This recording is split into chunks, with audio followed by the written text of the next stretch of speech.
Hello and happy Hallows Eve to you all. I do hope you are doing well.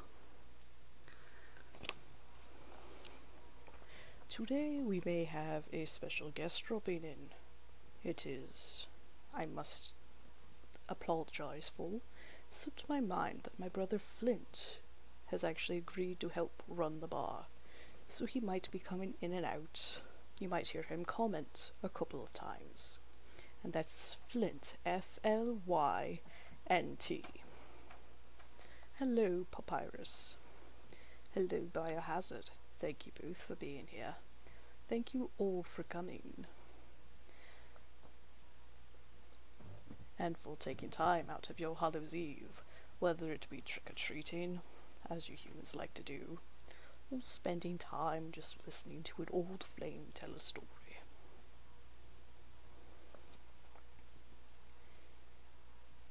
Hello, hello, you have not missed anything. And I ask you all to please listen to the moderators.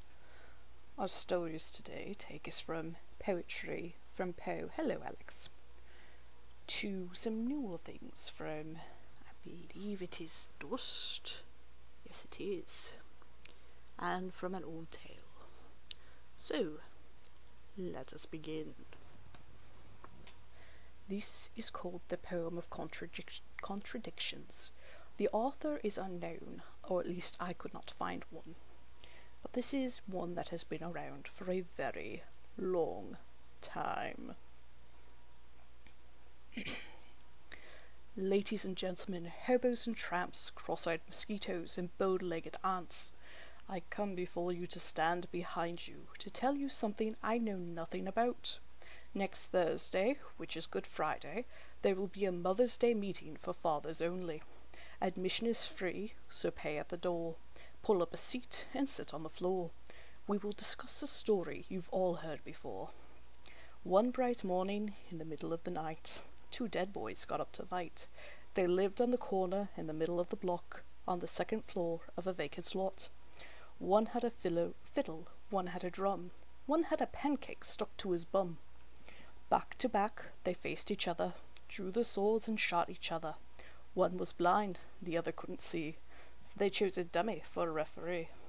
A blind man went to see fair play, a dumb man went to shout hooray.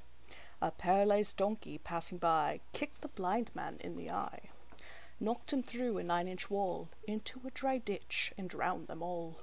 A mute onlooker shrieked in fright, a lame man danced at the ghastly sight, a deaf policeman heard the noise, and came to arrest the two dead boys. One dead boy who had no feet began to run down the street. The other dead boy, who could not talk, said, "Oh, policeman, let me walk." If you don't believe this little lie is true, ask the blind man, for he saw it too.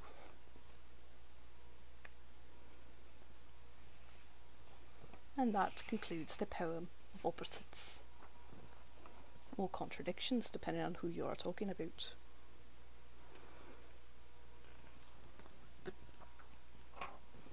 And now the next one is from a gentleman named Dylan Thomas. It is called Do Not Go Gentle in That Good Night. Do not go gentle into that good night. Old age should burn and rave at close of day. Rage, rage against the dying of the light. The wise men at their end know dark is right. Because their words had forked no lightning, they do not go gentle into that good night. Good men the last wave by, crying how bright their frail deeds might have danced in a green bay. Rage, rage against the dying of the light. Wild men who caught and sang the song in flight, and learned too late they grieved it on its way. Do not go gentle into that good night. Grave men near death, who see in the blinding sight, blind eyes could blaze like meteors and be gay. Rage, rage against the dying of the light. And you, my father, there on the sad height, curse, bless me now with your fierce tears, I pray. Do not go gentle into that good night. Rage, rage against the dying of that light. Again, A Tale by Dylan Thomas.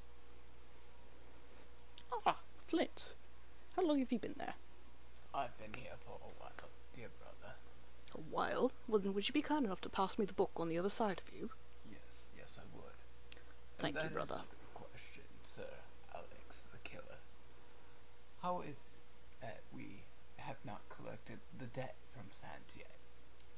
Oh, we are collecting the debt from Sans. Sans is working the bar for us. That does not mean he closes it and takes a nap.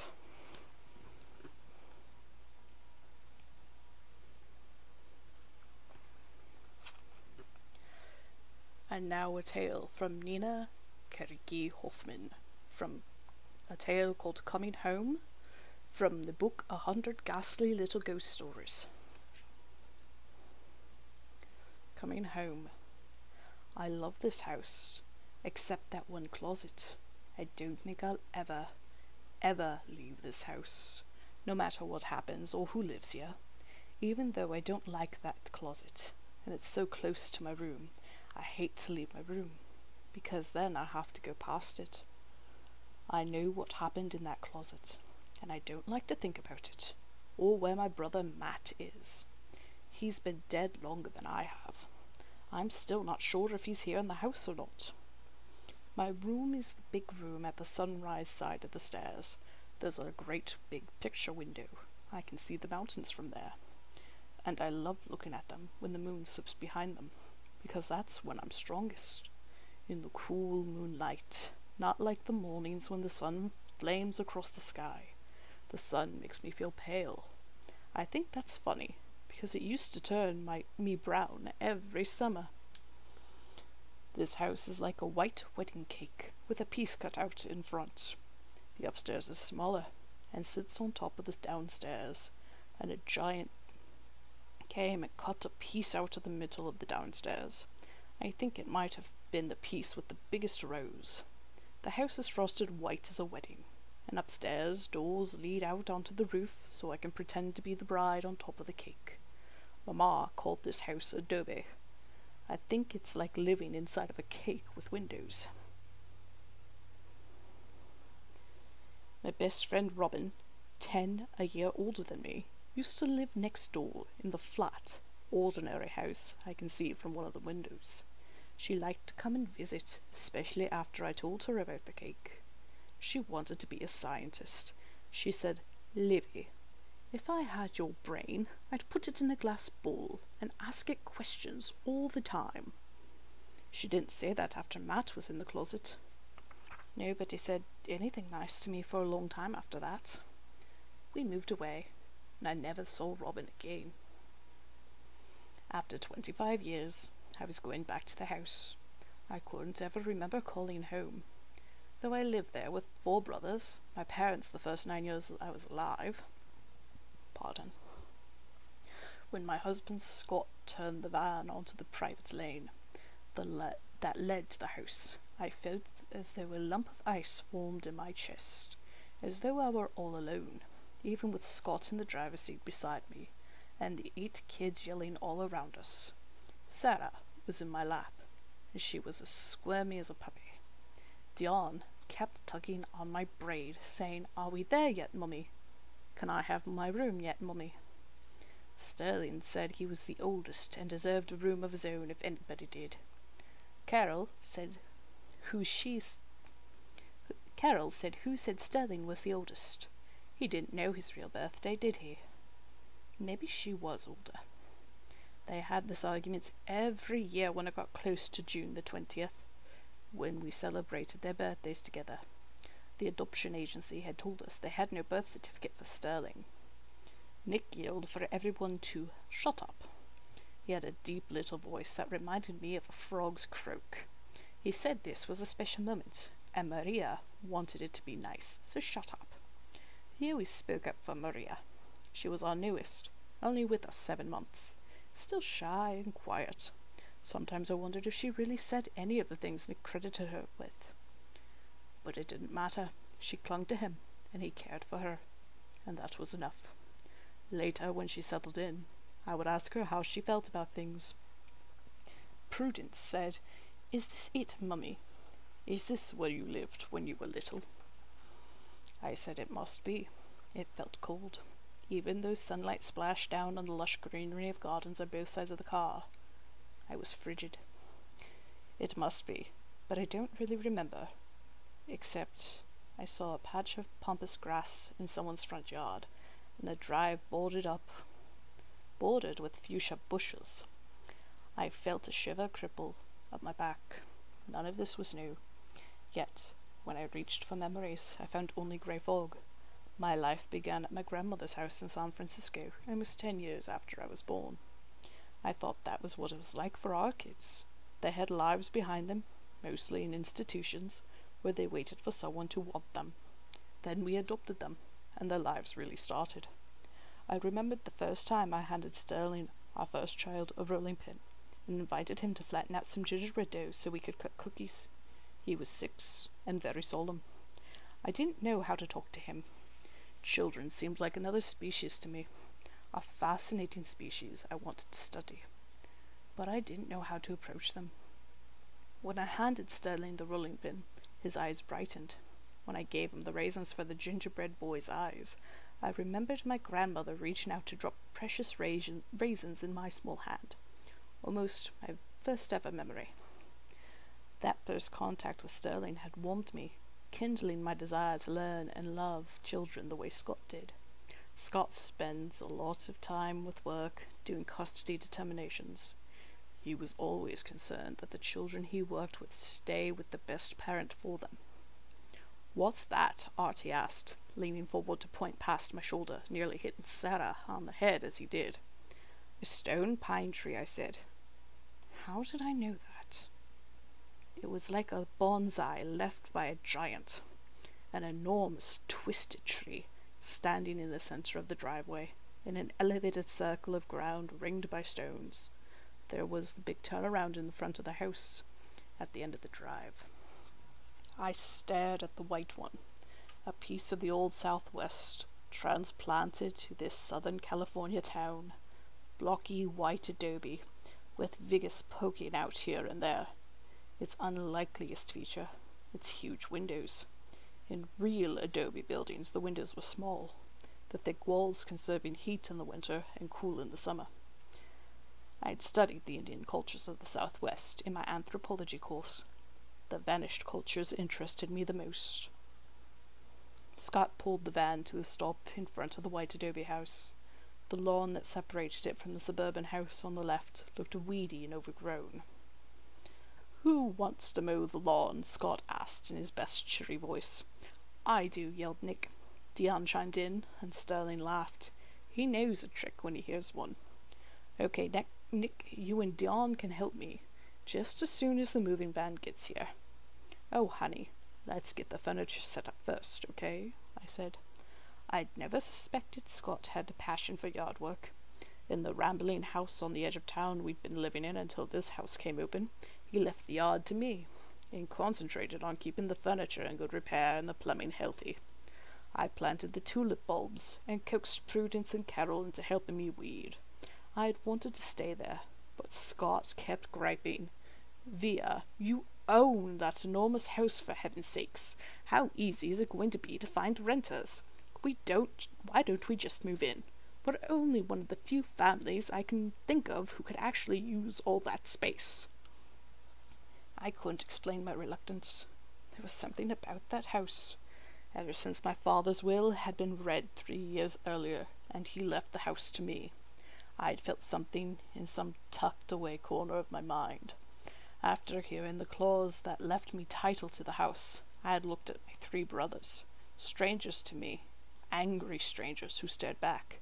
Douglas, the oldest, had smiled a terrible smile at me. Carl's eyes had gone wide, then he turned his face away from me. Mark said, No, he can't mean that. He can't." He slumped down, a slender, insubstantial 30-year-old who had never grown up. "I don't need it," I said. "I'll deed it over to you." "No, Olivia," said Douglas. "That house belongs to you. You keep it." Carl shook his head. He didn't say anything. Since the house came to me, I had let Scott take care of all the maintenance and yard work. I let him deal with the renters. I didn't even want to see the house. I couldn't tell him why. He accepted the same way he accepted my blank slate childhood, with a kiss and a "That's all right, Via. I don't have to understand." "Come on, troops," Scott said now, hopping down out of the van and going round to sling open the sliding door. "Mummy, I want out," said Sarah, reaching for the door handle.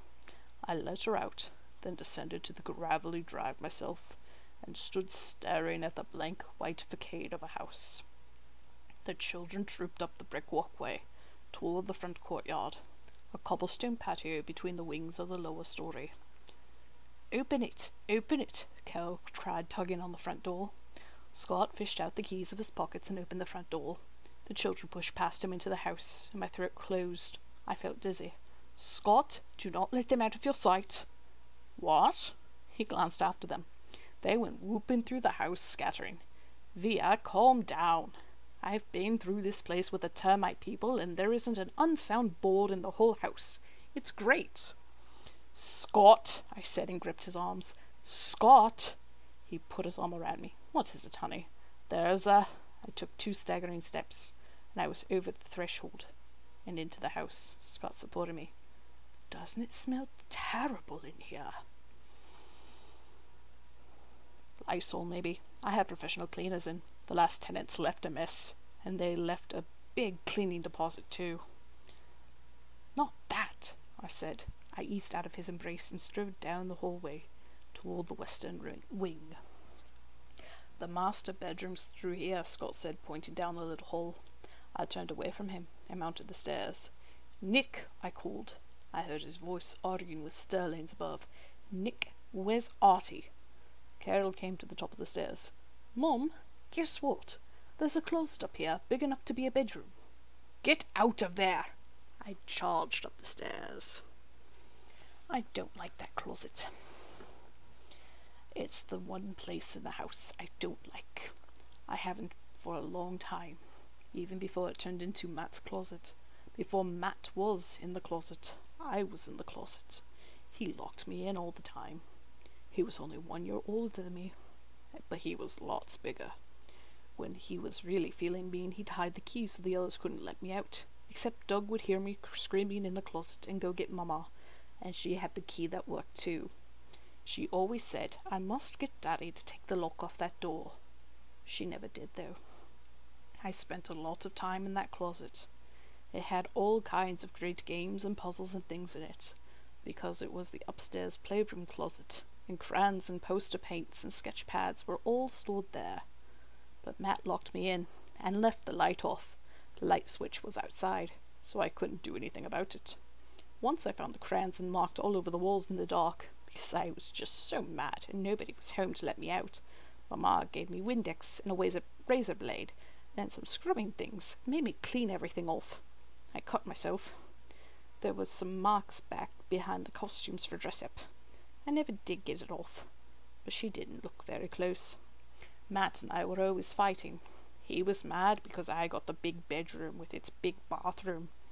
He said that wasn't fair, when he had to share a room with Doug and Carl and Mark. Had to share the room too, so it was fair, according to Mama, because I was a girl. Matt said that it wasn't fair, and Daddy said nobody ever promised anybody life would be fair. After Matt was in the closet, nobody would talk to me. It took Daddy and Mama a long time to find a new house. They tried to sell our house, but no one would buy it, so we stayed here. I do love this house. One night I ran down the stairs past Matt's closet and went to Daddy's study. At dinners and at breakfasts, everyone looked at me and looked away. Nobody talked. I took a sack lunch to school and ate outside because nobody there would talk to me either. I went to Daddy and said, "Tell me you love me, Daddy. Please, please, just tell me you love me, just once." And he cried and he said, "Livy, I know you can't understand this, baby, but we're doing the best we can." Scott held me and said, "What's wrong? What's wrong?" "I just don't let the children go into that closet. Not until you tear that door off, Scott. Promise me." Sterling looked sideways at me. Maria came and hugged my waist. I picked her up and hugged her, burying my face in her clean black hair. "Oh, baby, I love you. I love you, I love you," I whispered to her.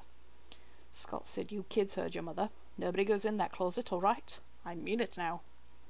"But, Daddy," said Carol, "there's nothing in there. It's just empty, except there's some old marks on the wall." I went to the threshold and stared in. Way at the back wall, some faint scribbles in purple crayon, a child's stick figure drawing of a person with a big frown on its face, and lower down in green, 3 words: "Help, help, help." Somebody's been sleeping in my bed. It's not really my bed, I mean. I can sit on my bed. Most of the time I just walk through all the furniture new people bring into the house, and I can walk through the new people too. But now there are 2 girls sleeping in my room on a bed that's in the same place my bed is. I can see and hear them better than I usually do, and one of them is having a nightmare. "Mommy! Mommy!" I heard 2 voices. Scott stirred in the bed beside me. "Go back to sleep," I murmured. "It's probably just first night in a new place jitters." He mumbled something about first day jitters and how many jitters could the world possibly hold. I kissed him and got my robe and went upstairs. Carol and Maria got the big room at the east end of the upstairs. The voices were theirs. I ran up the stairs and looked at the playroom closet, which Scott had nailed shut for me after I checked it 3 times to be absolutely certain none of the children were inside. And I went to the girls' room. "Mommy, Maria's having a nightmare," Carol said, sitting up in her white gown. Maria had a grip on Carol's hand and her eyes were wide and frightened. "She wouldn't let me go get you. Mommy, a spirit! A spirit!" What is it, baby?" I sat on the bed beside her and hugged her.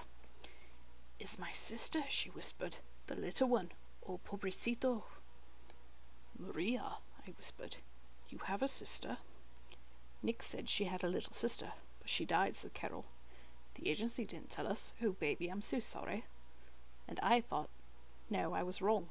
Their lives don't start when they join our family. Scott talks to them about their pasts. Whenever something like that comes up, I turn it over to Scott. He remembers being a child. He should know what it's like to have a past, and how to live with one. "Would you like some warm milk with honey in it?" I asked Maria. "Mummy," she cried and pointed past my shoulder. I looked and saw a little girl shimmering there, in front of the closet door. Cold terror clutched my heart. I hugged Maria tightly, more for my comfort than hers. Carol climbed onto the bed behind me, putting her arms around my shoulders. "Daddy," she screamed. "Shh, shh, shh, shh, shh." I tried to hush her. And then a song woke in me. A lullaby. Not one of my grandmother's, though. I sang. "Evening's come and day is done. Gonna sing and shout. Time to rest and blanket nest, and blow the candles out. Down the road to dreams you'll go, there to stay and play. Nothing here but sleeping self, come to the end of day. Know I love you when you go. Wherever you may roam, I'll be here to welcome you when you come back home." I heard my voice and thought it wasn't really my voice. It was my mother's voice. I couldn't ever remember my mother speaking to me, let alone singing to me. The little shimmering girl crept closer to us. I felt Carol's fingers tighten like talons on my shoulder. "Mama," the little girl said. Her voice sounded like someone was talking underwater. Maria let out a small wail and buried her face against my breast. "Mama," said the little girl. She reached out, touched my face. The little girl vanished. The 3 of us sat on the bed and wailed, clutching at each other. And I remembered. I coloured in my colouring book so carefully, staying in the lines. Matt took a black crayon and marked across my 3 favourite pictures. I wanted to put them on the bulletin board. Then he wrecked them. I locked him in the closet. Matt was in sailing camp with Robin's brother, Tommy, and he didn't want to leave the neighbourhood. He was supposed to stay with Robin and Tommy while the rest of us went to visit Grandma in San Francisco. She was sick. I locked Matt in the closet right before we left. And I forgot. Matt was supposed to feed our cats while we were gone. Even my little cat, Little Explorer. They were outside cats. When they didn't get fed, they all ran away. When we came back from Grandmama's 2 weeks later, there was a smell in the house. Tommy's and Robin's mother saw a big station wagon pulled up. Then she came running across the lawn. "Isn't Matt with you?" she said. I tried to call you and ask, but I couldn't remember your mother's name. And she looked in the car, and saw Doug and Carl and Mark and I looking back at her. I thought maybe Matt ran away. He used to talk about running away. So did I. Sometimes at night we snuck out onto the roof together and talked about running away. Matt wanted to go to Mexico. He wanted to find an iguana and tame it for a pet. For a minute I thought maybe Matt went to Mexico. But then I remembered. Carol's face was hot and wet, pressed into the back of my neck. I could feel Maria's hot tears soaking through my robe and nightgown. I felt a chill in me that even the heat of tears could not banish, as the 9-year-old child inside of me began to speak. And that is the end of Coming Home by Nina Karicki Hoffman.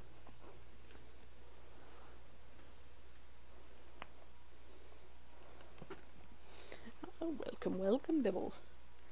Welcome, welcome, Jeneth Wolfe. Royal Games. My next little ditty comes from the notorious Edgar Allan Poe. The next one is a very familiar poem around these times,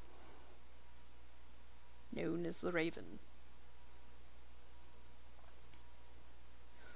Once upon a midnight dreary, while I pondered weak and weary over many a quaint and curious volume of forgotten lore, while I nodded, nearly napping, suddenly there came a gentle tapping, as of someone gently rapping at my chamber door.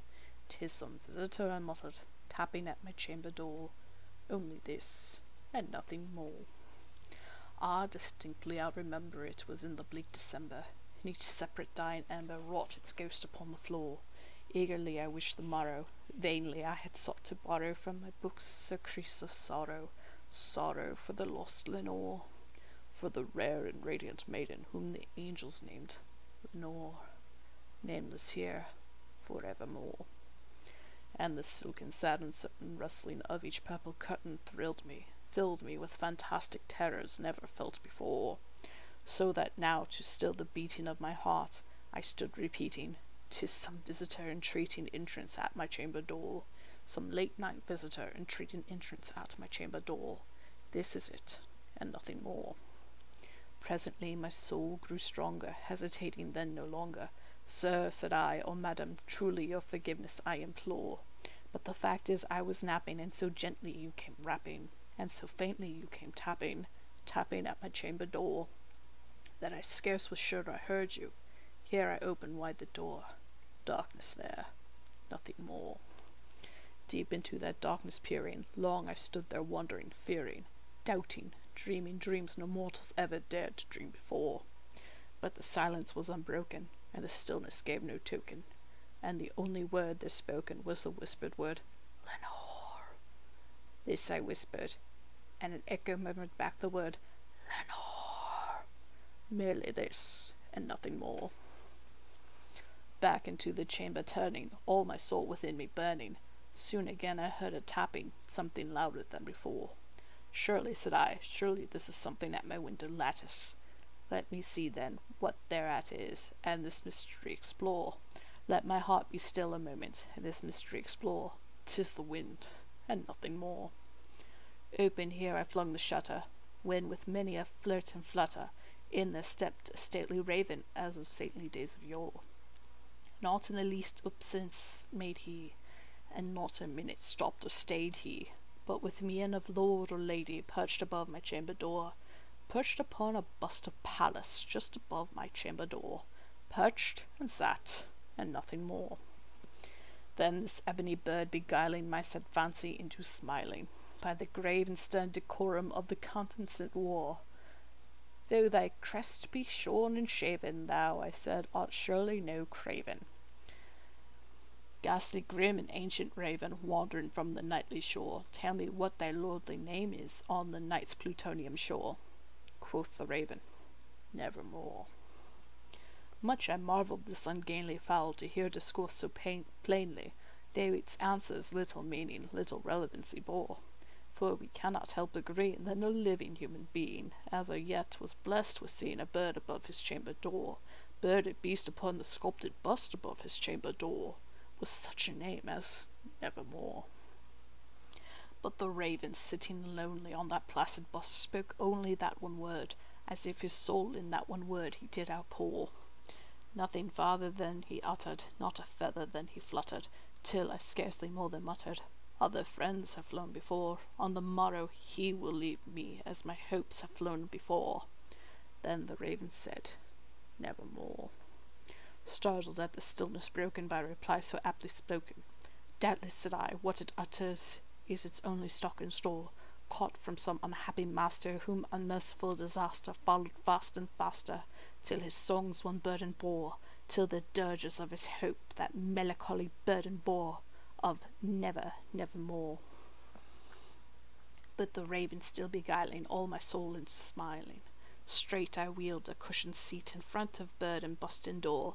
Then upon the velvet sinking I betook myself to linking fancy onto fancy, thinking what this ominous bird of yore, what this grim, ungainly, ghastly, gaunt and ominous bird of yore meant in croaking Nevermore. This I sat engaged in guessing, but no syllable expressing to the fowl whose fiery eyes now burned into my bosom's core. This and more I sat divining, with my head at ease reclining on the cushioned velvet's lining, with that the lamplight gloated o'er, but whose velvet violet lining with the lamplight gloating o'er, she shall pass, nevermore. Then methought the air grew denser, perfumed from an unseen censer, swung by seraphim whose footfalls tinkled on the tufted floor. Wretch, I cried, thy God hath lent thee, by these angels he hath sent thee, respite, and nepenthe from this memories of Lenore. Quaff this kind nepenthe, and forget this lost Lenore, quoth the raven, Nevermore.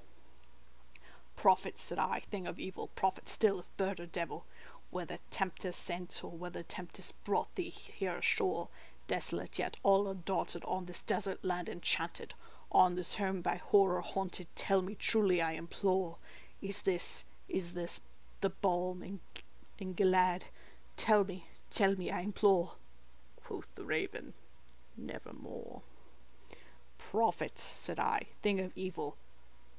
My apologies, I just read that. Reading the same thing. Yes, Flint. Prophet, said I, thing of evil, prophet still, if bird or devil, by that heaven that bends above us, by that God we both adore, tell this soul with sorrow laden, if within this distant Aden it shall clasp a sainted maiden, whom the angels named Lenore. Clasp a rare and radiant maiden, whom the angels named Lenore, quoth the raven, Nevermore. Be that word a sign of parting, bird or fiend, I shrieked starting, get thee back into the tempest of the night's plutonium shore. Leave no black plume as a token of that lie thy soul has spoken. Leave my loneliness unbroken. Quit the bust above my door.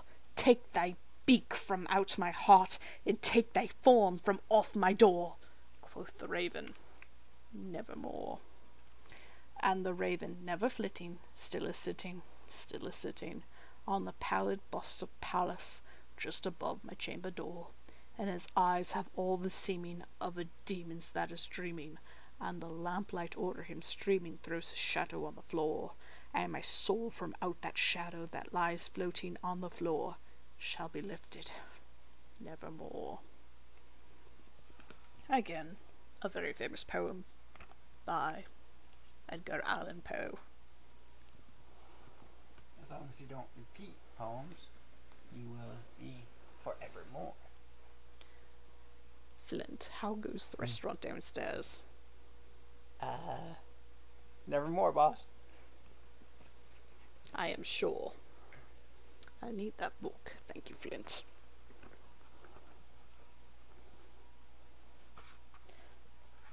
The next is a story called Dust by Edna Goit Britznell. At first Nelly thought it was all only a dream. There had been no stringing summons from the rusty little alarm clock, no petulant call from her mother's room down the long flight of stairs. Yet she could hear her mother moving about the kitchen, and her father's low answers. Miraculously enough, they were not quarrelling. She lay very still and tried to readjust herself. She was very tired, and it was pleasant, unbelievably pleasant, to just lie quietly and pretend she was asleep. It was high time she was getting father's breakfast, and a rather pathetic breakfast it would be. Just the two of them always. Mother usually had a headache, and Nelly took breakfast up to her on a tray.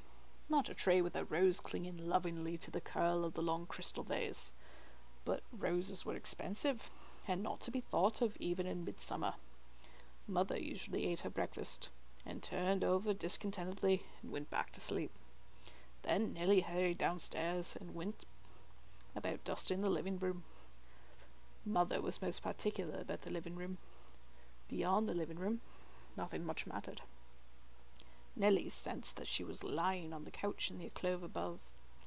It was stuffy. She could smell the dust of the portieres and the heavy odour of the Afghan couch cover. There were 6 stripes to the couch cover, 2 tan, 2 rusted red, 2 faded blue, alternating and strung together loosely with a coarse tan twine. Sometimes she and Wilbur sat there at night, and Wilbur held her hand and kissed her. She skipped over that thought hurriedly, but she had never before lain quietly on this spongy softness.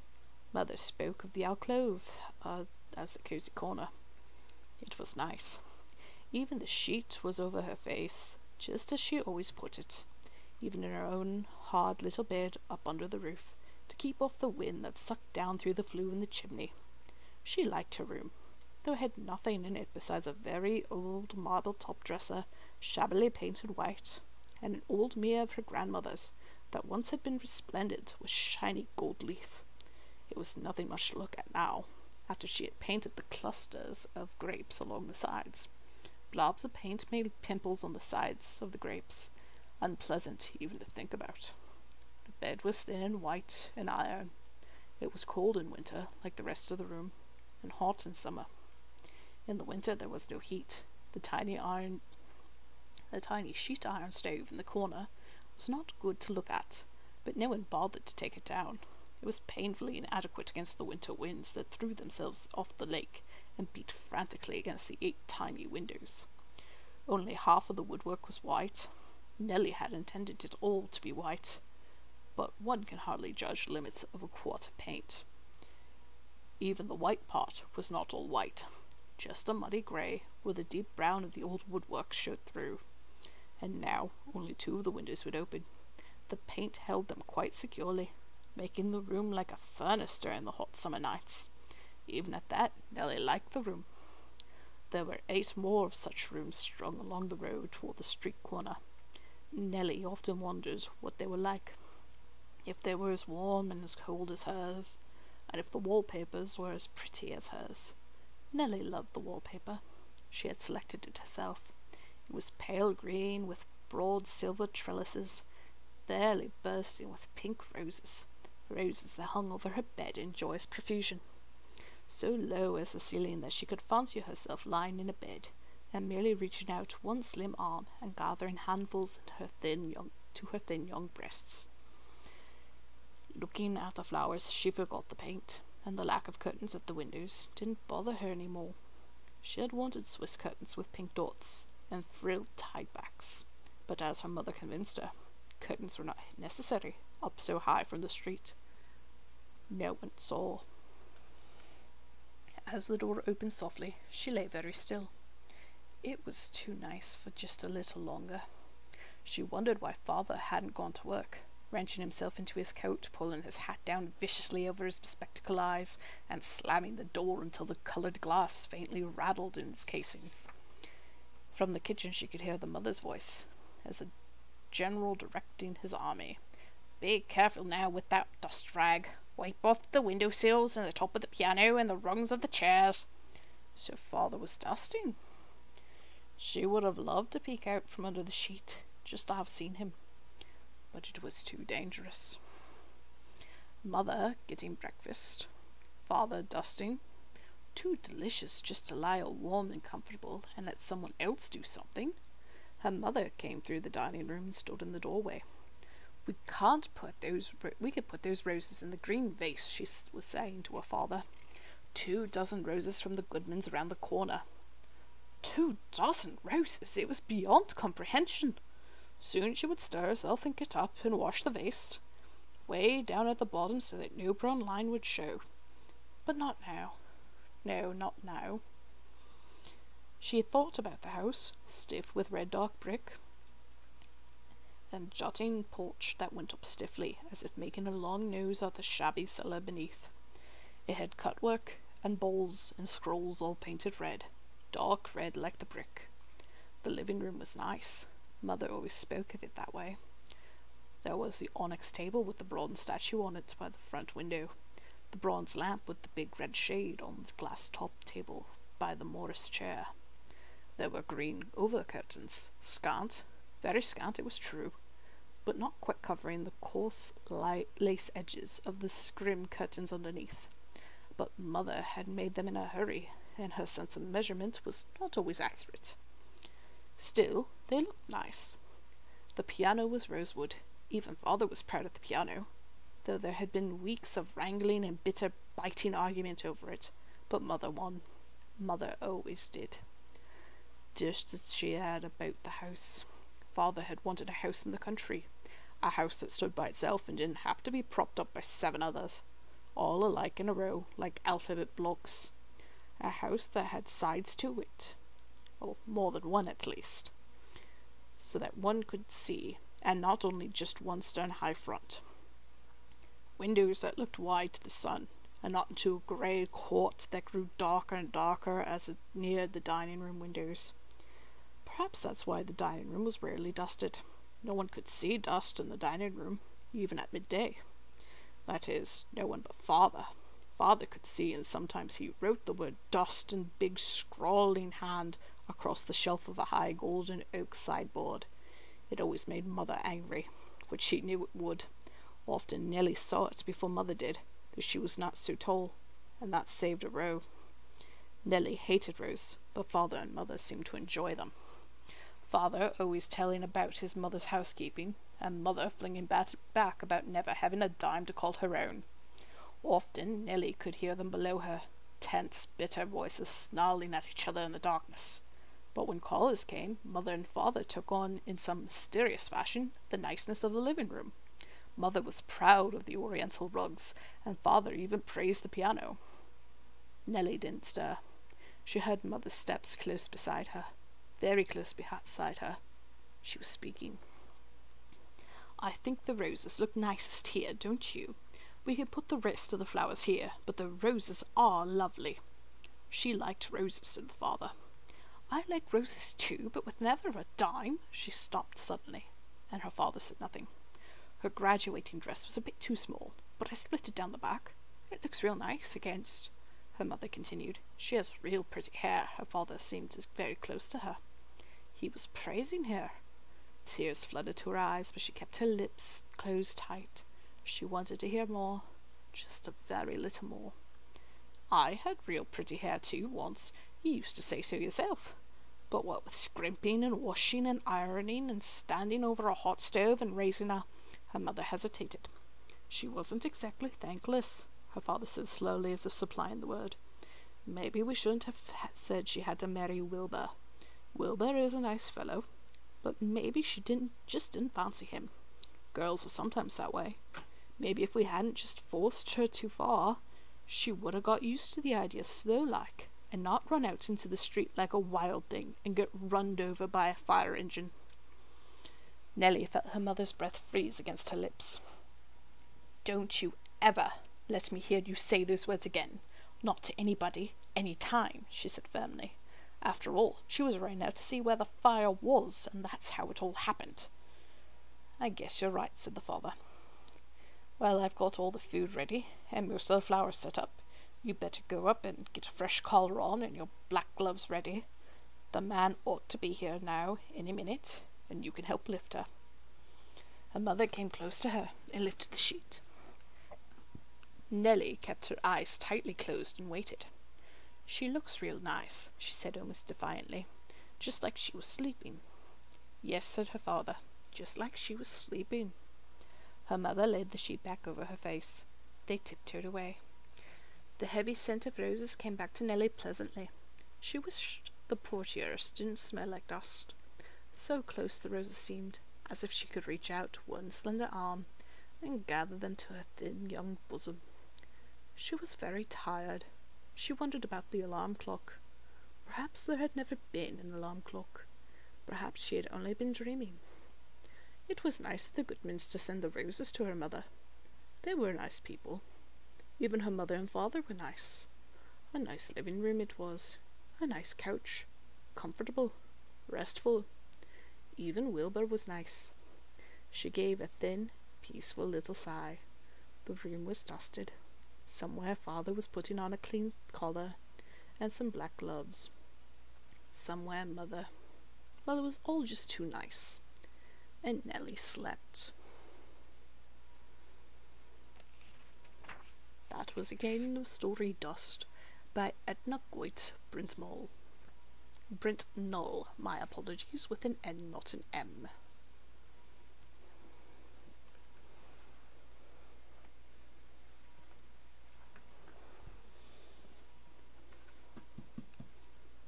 Yes, Flint. Grillby, What? we have a problem downstairs. Oh dear, what's the problem, Flint? We have a bar fight. A fight? A fight. Just... Undyne and Sand has gone at it. Oh, just show them out. They can go and have Papyrus sorted, I suppose. Will do. Thank you, Flint.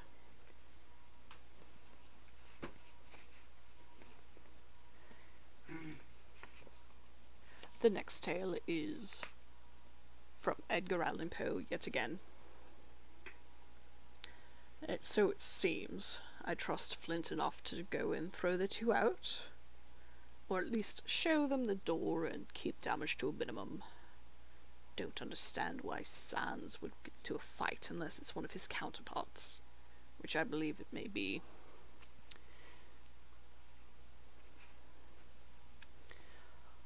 The next story is The Telltale Heart by Poe. True, nervous, very, very dreadfully nervous I had been and am, but why will you say that I am mad? The disease had sharpened my senses, not destroyed, not dulled them. Above all was the sense of hearing acute. I heard all things in the heaven and in the earth. I heard many things in hell. How then am I mad?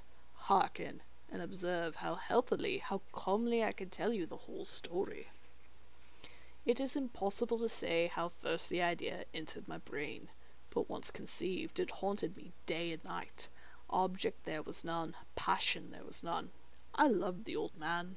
He had never wronged me. He had never given me insult. For his gold I had no desire. I think it was his eye. Yes, it was this. One of his eyes resembled that of a vulture, a pale blue eye with a film over it. Whenever it fell upon me, my blood ran cold, and so by degrees, very gradually, I made up my mind to take the life of the old man, and thus rid myself of the eye forever. Now this is the point. You fancy me mad. Madmen knew nothing. But you should have seen me. You should have seen how wisely I proceeded, with that caution, with what foresight, with what dissimulation I went to work. I was never kinder to the old man than during the whole week before I killed him, and every night, about midnight, I turned the latch of his door and opened it oh so gently. And then, when I made an opening sufficient for my head, I put in a dark lantern, all closed, so that no light shone out, and then I thrust in my head. Oh, you would have laughed to see how cunningly I thrust it in. I moved it slowly, very, very slowly, so that I might not disturb the old man's sleep. It took me an hour to place my whole head within the opening so far that I could see him as he lay upon his bed. Ha! Would a madman have been so wise as this? And then, when my head was well into the room, I undid the lantern, cautiously. Oh, so cautiously. Cautiously, for the hinges creaked, I undid it just so much that a single thin ray fell upon the vulture eye, and this I did for 7 long nights. Every night, just at midnight, but I found the eye always closed, and so it was impossible to do the work, for it was not the old man who vexed me, but his evil eye. And every morning when the day broke, I went boldly into the chamber and spoke courageously to him, calling him by name in a haughty tone and inquiring how he had passed the night. So you see he would have been a very profound old man indeed to suspect that every night, just at 12, I looked in upon him while he slept. Upon the 8th night, I was more than usually cautious in opening the door. A watch's minute hand had moves more quickly than did I. Never before that night had I felt the extent of my own powers, of my sagency. I could scarcely contain my feelings of triumph, to think that there I was, opening the door little by little, and he not even to dream of my secret deeds or thoughts. I fairly chuckled at the idea, and perhaps he heard me, for he moved on the bed suddenly, as if startled.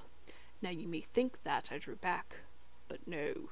His room was as black as pitch, with a thick darkness, for the shutters were closed fastened, through fear of robbers, and so I knew that he could not see the opening of the door, and I kept pushing it on steadily.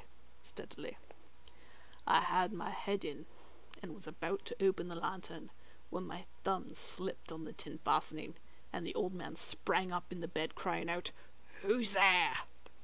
I kept quite still, and said nothing. For a whole hour I did not move a muscle, and in the meantime I did not hear him lie down. He was still sitting up in the bed listening, just as I have done, night after night, hearkening to the death watches in the wall. Presently I heard a slight groan, and I knew it was the groan of mortal terror. It was not a groan of pain or of grief, oh no. It was the low, stifled sound that rises from the bottom of the soul when overcharged with awe. I knew the sound well. Many a night, just at midnight, when all the world slept, it has welled up within my own bosom, deepening with its dreaded echo the terrors that distracted me. I say I knew it well. I knew what the old man felt, and pitied him. Although I clutched at heart, I knew that he had been lying awake ever since the first slight noise, when he had turned in the bed. His fears had been ever since growing upon him. He had been trying to fancy them causeless, but could not. He had been saying it to himself, "It is nothing but the wind in the chimney. It is only a mouse crossing the floor." Or, "It is merely a cricket, which has made a single chirp." Yes, he has been trying to comfort himself with these suppositions. But he had found all in vain, because death, in approaching him, had stalked with his black shadow before him, and enveloped the victim, and it was the mournful influence of the unperceived shadow that caused him to feel, although he neither saw nor heard, to feel the presence of my head within the room. When I had waited a long time, very patiently, without hearing him lie down, I had resolved to open a little, very little crevice in the lantern.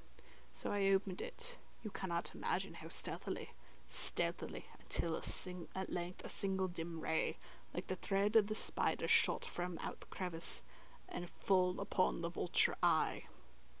It was open, wide open, and I grew furious as I gazed upon it. I saw it with a perfect distinctness, all a dull blue, with a hideous veil over it that chilled the very marrow in my bones. But I could see nothing else of the old man's face or person, for I had directed the ray, as if by instinct, precisely upon the damned spot. And now, have I not told you that what you make mistake for madness is but over acuteness of the senses? Now, I say, there came to my ears a low, dull, quick sound, such as a watch makes when enveloped in cotton. I knew that sound well, too. It was the beating of the old man's heart. It increased my fury, as the beating of a drum stimulates the soldier into courage. And even yet I refrained and kept still. I scarcely breathed. I held the lantern motionless. I tried how steadily I could maintain the ray upon the eye. Meantime, the hellish tattoo of the heart increased. It grew quicker and quicker, and louder every instant. The old man's terror must have been extreme. It grew louder. I say louder every moment. Do you mark me well? I have told you that I am nervous, so I am. And now at the dead hour of the night, amid the dreadful silence of that old house, so strange a noise as this excited me to uncontrollable terror. Yet, for some minutes longer I refrained and stood still. But the beating grew louder and louder. I thought the heart must burst. And now a new anxiety seized me. The sound would be heard by a neighbor. The old man's hour had come. With a loud yell I threw open the lantern and leapt into the room. He shrieked once, only once. In an instant I dragged him to the floor and pulled the heavy bed over him. I then smiled gaily to find the deed so far done. But for many minutes the heart beat on with a muffled sound. This, however, did not vex me. It would not be heard through the wall. At length it ceased. The old man was dead. I removed the bed and examined the corpse. Yes, he was stone dead. I placed my hand upon the heart and held it there many minutes. There was no pulsation. He was stone dead. His eye would trouble me no more. If still you think me mad, you will think so no longer when I describe the wise precautions I took for the concealment of the body. The night waned, and I worked hastily, but in silence. First of all I dismembered the corpse. I cut off the head and the arms and the legs. I then took up 3 planks from the floor into the chamber, and deposited all between the scantlings. And then I replaced the boards so cleverly, so cunningly, that no human eye, not even his, could have detected anything wrong. There was nothing to wash out, no stain of any kind, no blood spot whatsoever. I had been too wary for that. A tub had caught all. Ha ha! When I had made an end of these labours, it was 4 o'clock, still dark as midnight. As the bell sounded the hour, there came a knocking at the street door. I went down to open it with a light heart. What had I now to fear? Then there entered 3 men, who introduced themselves with perfect suavity as officers of the police. A shriek had been heard by a neighbour. During the night, suspicion of foul play had been roused. Information had been lodged at the police office, and they, the officers, had been deputed to search the premise. I smiled, for what had I to fear? I bade the gentleman welcome. The shriek I said was my own in a dream. The old man I mentioned was absent in the country. I took my visitors all over the house. I bade them search well. I led them at length to his chamber. I showed them his treasures, secure, undisturbed. In the enthusiasm of my confidence, I brought chairs into the room, and desired them here to rest for their fatigues, while I myself, in the wild audacity of my perfect triumph, placed my own seat upon the very spot beneath which reposed the corpse of the victim. The officers were satisfied. My manner had convinced them. I was singularly at ease. They sat, and while I answered cheerily, they chatted familiar things. But ere long I felt myself getting pale, and wished them gone. My head ached, and I fancied a ringing in my ears, but still they sat, and still chatted. The ringing became more distinct. It continued, and became more distinct. I talked more freely to get rid of the feeling, but it continued and gained definitiveness, until at length I found that the noise was not within my ears. No doubt I now grew very pale, but I talked more fluently and with a heightened voice, yet the sound increased. And what could I do? It was a low, dull, quick sound, much such a sound as a watch makes when enveloped in cotton. I gasped for breath, and yet the officers heard it not. I talked more quickly, more vehemently, but the noise steadily increased. I arose and argued about trifles in a high key with violent gesticulations, but the noise steadily increased. Why, I swore. I swung the chair upon which I had been sitting and grated it upon the boards, but the noise arose over all and continually increased. I grew louder, louder, louder, and still the men chatted pleasantly and smiled. Was it possible they heard not? Almighty God, no. No, they heard. They suspected. They knew. They were making a mockery of my horror. This I thought, and this I think. But anything was better than this agony. Anything was more tolerable than this derision. I could bear these hypocritical smiles no longer. I felt that I must scream or die, and now again, hark, louder, louder, louder. Villains, I shrieked, dissemble no more. I admit the deed. Tear up the planks. Here, here, it is the beating of his hideous heart. And that was again The Telltale Heart, from the book Complete Tales and Poems by Edgar Allan Poe. And now I believe we have just one more tale for the night. One more grisly story to leave you all with. But before we begin... Yes, Flint? Next time, you toss them out of the bar, and I'll sit up here and read the tales. Ow. Ow. They're banned, by the way, from the bar for 2 weeks. I'll take care of it after this final story, Flint. You go rest up. Thank you. Thank you, brother. Alright. Hello, Snowflake Moon. Hello, hey, Ezra.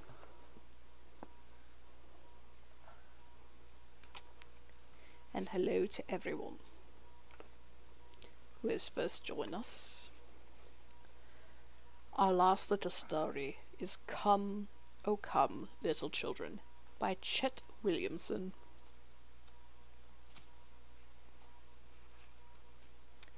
It even smells like Christmas, the boy told his mother as they strolled down the narrow aisles of the farmer's market. That it looked and sounded like the happiest of holidays went without saying. Carols blared everywhere, from the tiniest of the stand-holders' transistor radios to the brass choir booming from the market's PA system. Meat cases were framed with strings of light. A myriad of small trees adorned a myriad of counters across which bills the colour of holly were pushed and goods and coins returned, and red and green predominated above all other hues. But it was the odours that entranced.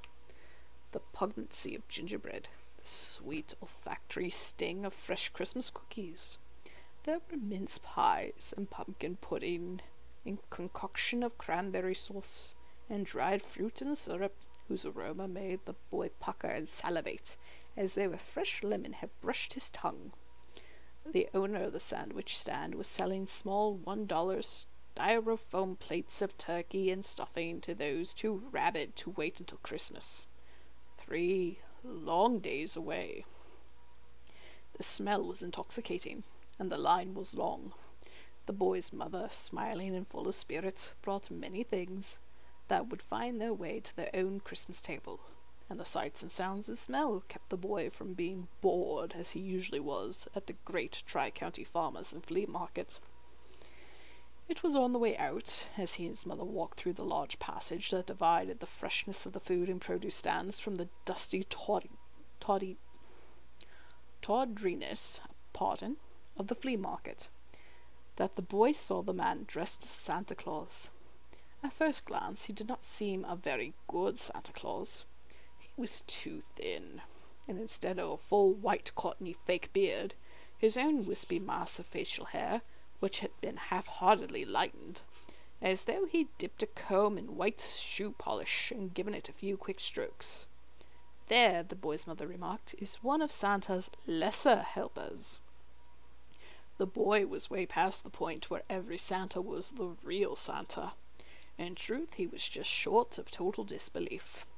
TV, comic books, and the remarks of older friends had all taken their toll, and now he thought that although the existence of the great man was conceivable, it was not likely, and to imagine that any of these kindly red-suited men, who smiled wearily in every department store and shopping mall was the genuine article, was quite impossible. Even if he had believed fully, he doubted if anyone under 2 would have accepted the legitimacy of the Santa. He saw before him, aside from the thinness of both beard and frame, the man's suit was threadbare in spots, the black vinyl boots scuffed and old, and the white ruffs of collar and cuffs had yellowed to the colour of old piano keys. His lap was empty. The only person nearby was a cowboy-hatted man, sitting on a folding chair identical to that on which the Santa sat. A Polaroid pronto hung from his neck, and next to him a card on it, on an easel reading, "Your picture with Santa, $3. The $3 part was printed much smaller than the words. The boy and his mother were nearly by the men when the one in the red suit looked at them. The boy stopped. "Mom," he said loud enough for only his mother to hear, "may I sit on his lap?" "Oh, Alan!" She gave an impatient sigh. "Please." "Honey, do you really want your picture taken with?" "I don't want a picture. I just want to sit on his lap." "No, sweetie," she said, looking at the man, looking at the boy. "I don't think so." They were in the parking lot by the time she looked at her son once more. To her amazement, huge tears were running down his face. "What's wrong, honey?" "I wanted to sit on his lap," the boy choked out. "Oh, Alan, he's not Santa. He's just a helper, and not a very good one either." "Can't I, please, just for a minute?" She sighed and smiled, thinking that it would do no harm and that she was in no hurry. "All right, but no picture." The boy shook his head, and they went back inside. The man in the red suit smiled as he saw the boy approach without hesitation, and patted his thigh in an unspoken invitation for the boy to sit. The man in the cowboy hat stood up, but before he could bring the camera to eye level, the boy said, "No picture, please." And the man, with the look of irritation directed at the boy's mother, sat down again. The boy remained on the man's lap for less than a minute, talking so quietly that his mother could not hear. When he started to slide off, he stopped suddenly, as though caught. His mother saw that the metal buckle of the boy's loose hanging coat belt had become entangled in the white plush of the man's left cup. The man tried unsuccessfully to extricate it from the fingers of his white-gloved hand. They had put the glove in his mouth and yanked his hand free. With his long, thin fingers he freed the boy, who hopped smiling onto the floor and waved a hand enclosed in his own vari-coloured mittens. When he rejoined his mother, he was surprised to find her scowling. "What's wrong?" "Nothing," she said. "Let's go." But he knew something was wrong, and found out later at dinner. "I think he must have been on something." "Oh, come on," his father said, taking a second baked potato. "Why?" His mother went on as though he were not there. "He just looked it. He had these real hollow eyes, like he hadn't slept in days, really thin. The soon just hung on him, and, she looked at the boy, who pretended to be interested in pushing an unmelted piece of margarine around on his peas. "What?" "His hand. He took off his glove, and his hand was all bruised, like he'd been shooting into it or something." "Shooting what?" the boy said. "Drugs," his father said, before his mother could make something up. "What's that? Like what?" His mother smiled sardonically at his father. "Go ahead, Mr. Rogers, explain." "Well, drugs, like your baby aspirin, only a lot stronger. People take some drugs just to make them feel good, but then later they feel real bad, so you shouldn't ever take them at all." "What's the shooting part?" "Like a shot, when the doctor gives you a shot." "Like mummy's diabetes?" "Yes, like that. Only people who take too many bad drugs have their veins." He saw the question on the boy's face. "There are little blood hoses inside your skin collapse on them, so they might stick the needles in their legs, and in the veins on the backs of their hands, or even their feet, or the inside of their mouth, or—" "Thank you, that's fine," his mother said sharply. I think we've learned enough tonight." "Oh, he wouldn't do that," the boy said. "He was too nice." His father shook his head. "Aw, honey, you never knew. Nice people can have problems too." And then his mother changed the subject. The next day the boy told his mother that he wished he could see Santa Claus again. "Santa Claus?" she asked. "At the market? You know." "Oh, Alan, him? Honey, you saw him yesterday. You told him what you wanted then, didn't you?" "I don't want to tell him what I want. I just want to see him because he's nice. I liked him." After the boy was in bed, the father and mother sat in the living room, neither of them paying attention to the movie on cable. "He say anything to you today about Santa?" he asked her. "Couple of times. You?" she nodded. "Yeah, he really went for this guy, huh?" "I don't know why." "Oh, Alan can be so compassionate. Probably felt sorry for the guy." She shook her head. "No, it wasn't like that. He really seemed drawn by him. Almost as though—" She paused. "As though he really thought the guy was Santa Claus," her husband finished. "I don't know," she answered, looking at the car wash on the TV screen but not really seeing it. "Maybe." She turned off the movie with no complaints from her husband, and began to go over the final list of ingredients for their Christmas dinner. "Uh-oh," she murmured, and went out to the kitchen. In a minute she returned, frowning lovingly at her husband. "Well, it's not that I don't appreciate your making dinner tonight, but I just realized your oyster stew used the oysters for the Christmas casserole." "You're kidding." "Nope." She was amused to see that there was actually panic in his face. "What'll we do?" "Do without." But oyster casserole's a tradition." "Some tradition. Just because we had it last year, I liked it." "And where are we going to find oysters on a Sunday?" "It's not the day, it's the month. December has an R in it." "Sure, but Sunday doesn't have oysters in it. The IGA's closed. Acme, Weiss," his face brightened, "the farmer's market, they have a fish stand, and they're open tomorrow. You can run out and me. I didn't cook the oyster stew. You ate it." She put her left hand over her head and pounded it gently with her right. "Sometimes you are a real sleazoid." "Now, Mrs. Scrooge," he said, pulling her onto his lap, "where's that Christmas spirit, that charity?" "Good King Wenzel's I ain't." "How about if I vacuum while you're gone so my mother doesn't realize what a slob you are?" "How many pounds of oysters do you want?" It started to snow heavily just before midnight and stopped at dawn. The snow was light and powdery, easy for the early morning trucks to push from the roads. The family went to church, then came home for a simple lunch, as if afraid to ingest even a jot too much on the day before the great Christmas feast. "Well," the boy's mother said after they'd finished cleaning up the dishes, "I'm off for oysters. Anybody want to come?" "To the farm market?" asked the boy. His mother nodded. "Can I see Santa?" His father and mother exchanged looks. "I don't think so," she said. "Do you want to go anyway?" He thought for a moment. "Okay."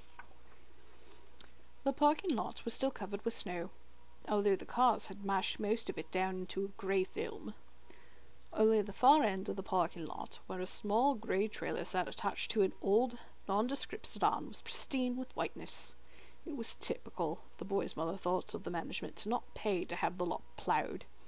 Anyone who'd hire a bargain basement Santa like that one, and then charge $3 for a 35-cent picture with him.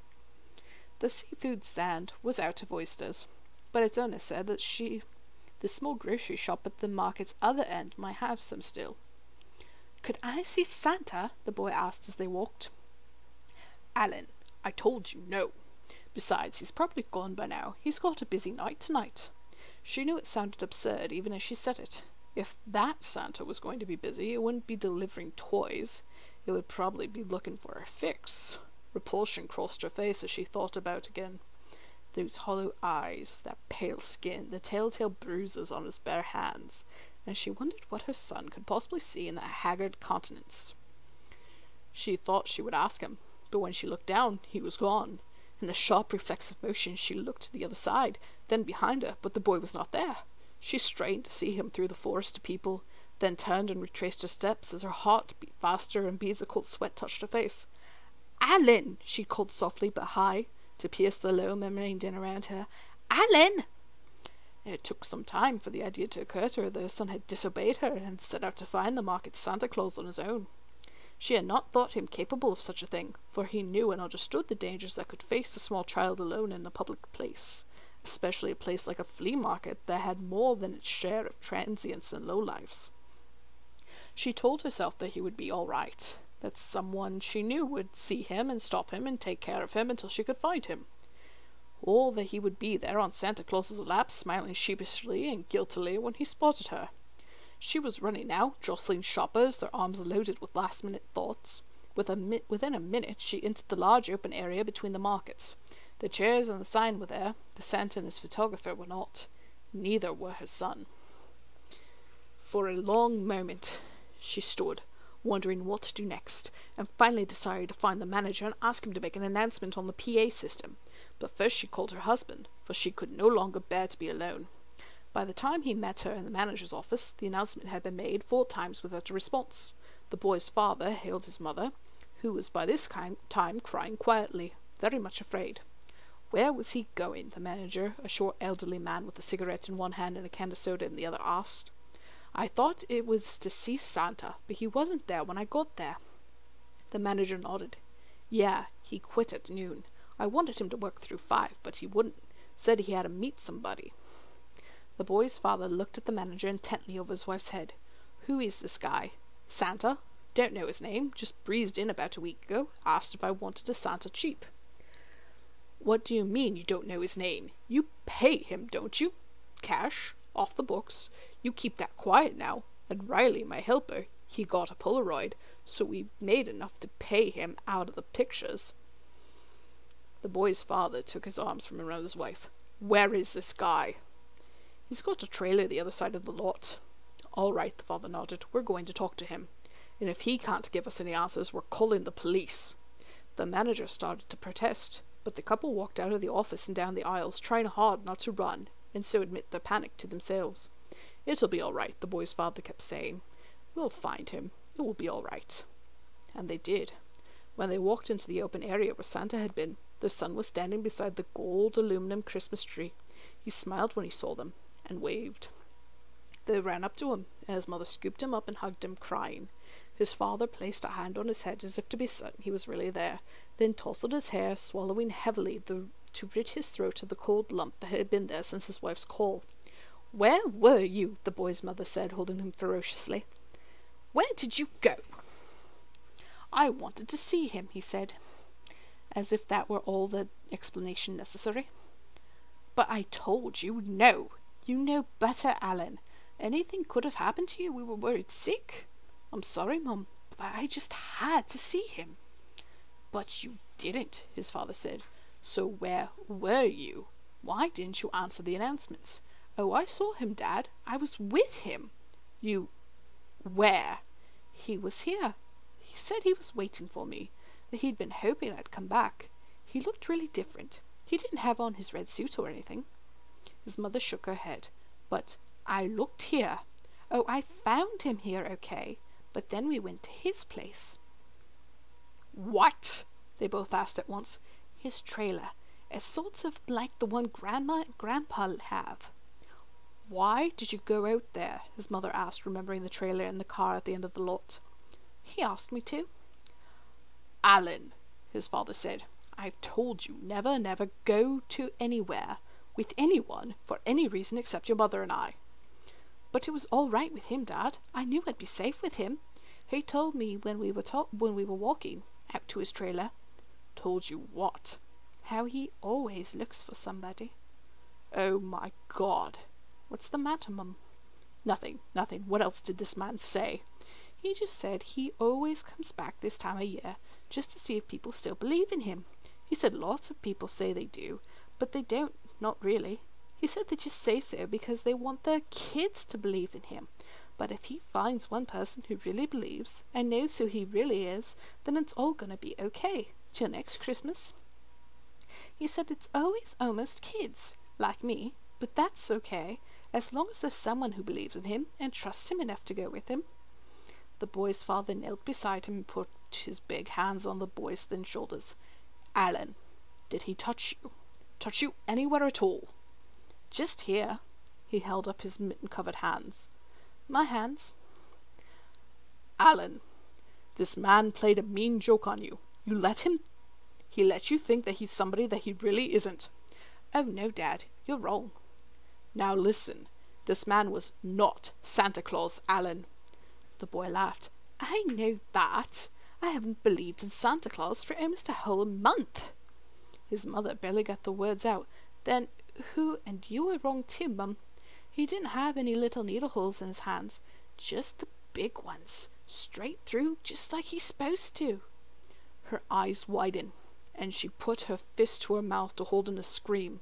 Her husband leapt to his feet, his face even paler than before. "Where's this trailer?" he asked in a voice whose coldness frightened the boy. They strode out the door together into the late afternoon darkness. Street lights illuminated every part of the parking lot. "It was there," she said, staring across the emptiness. "The bastard got out while the getting was good. The father paused. "There?" he said, pointing. "Yes, it was right over there." The boy nodded in agreement with his mother. "It couldn't have been."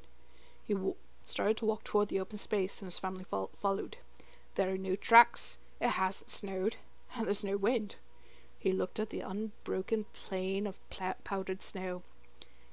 Hey, you folks." They turned and saw the manager laboring towards them, puffs of condensation roaring from his mouth. "That your kid? He okay?" The boy's father nodded.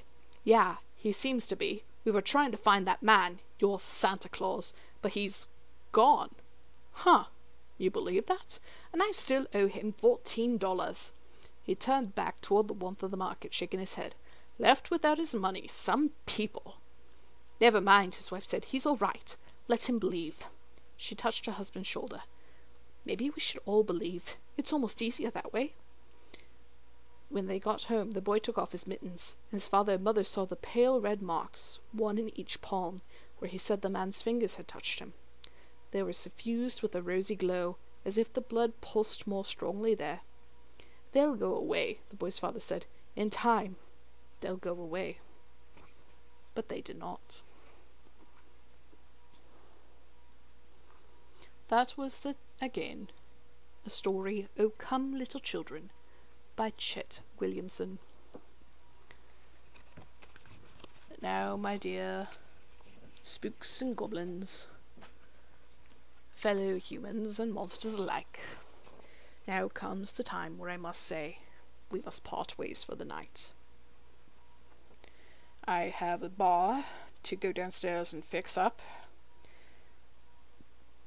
and to identify which Sans Nundine was the one that messed it up.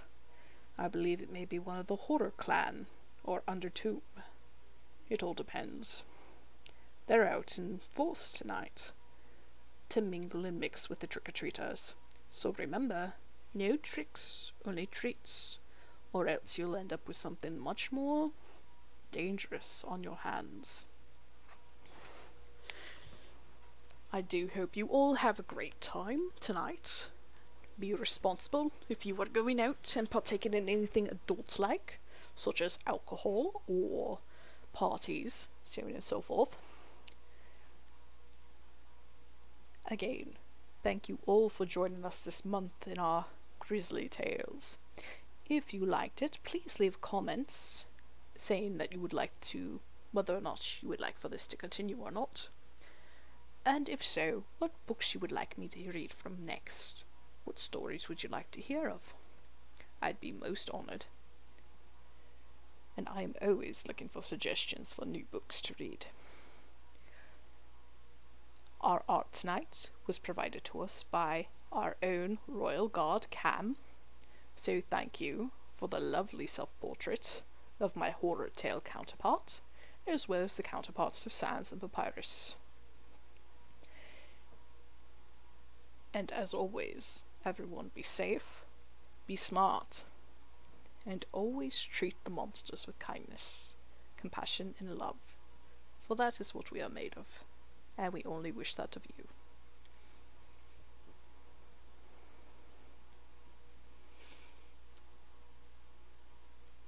I'm going to bid you all good night, as I can now hear another brawl starting down below. Hopefully Flint is handling it well enough.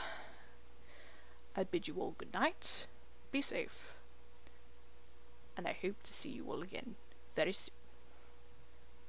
Goodbye.